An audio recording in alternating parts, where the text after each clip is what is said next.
हाय, आज आपण इथं सत्यनारायणाच्या पूजेसाठी 1.25 कपच्या प्रमाणात प्रसादाचा शिराची रेसिपी बघणार आहोत.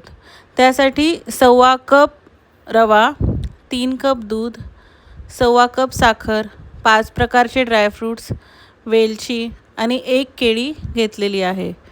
तर आता आपण 1 कप तुपामध्ये केळी चिरून घ्यायची आणि तुपामध्ये 2 ते 3 मिनटं चांगली फ्राय करून घ्यायची. केळी एकदम चांगली फ्राय झाल्यानंतर आपण त्यात आता रवा घालणार आहोत. तर रवा एकदम ब्राऊन होऊपर्यंत भाजायचा नाही, तर थोडासा गुलाबीसर भाजून घ्यायचा.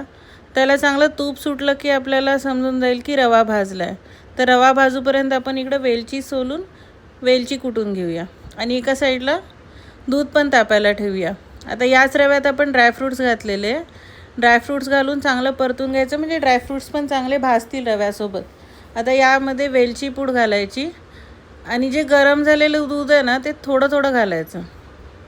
दूध थोडं थोडं घालत आपण परतत जायचं रवा.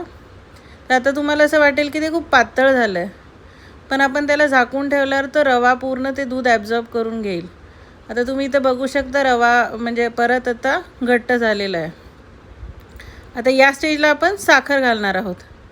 साखर चांगली परतून घ्यायची आणि आता साखर चांगली आता मिक्स करून घ्यायची. आता साखर मिक्स झाल्यावर साखर वितळल्यामुळं ना परत तो रवा पातळ होऊन जाईल. आता या स्टेजला आपण सगळं मिक्स केल्यानंतर आपण जे उरलेलं 1.25 कप जे तूप होतं ते घालून घ्यायचं आणि तूप एकदम चांगलं मिक्स करून घ्यायचं रव्यामध्ये. आता तूप मिक्स झाल्यानंतर आपण याला आता झाकून ठेवणार आहोत. तर आता आपल्याला गॅस चालू ठेवून 2 ते 3 मिनटं झाकायचं आहे आणि त्याच्यानंतर गॅस बंद करून टाकायचं आहे. त्यामुळं तो वाफेवर शिरा चांगला फुलून येईल. तर आपला तयार आहे हा सत्यनारायणाच्या प्रसादाचा शिरा.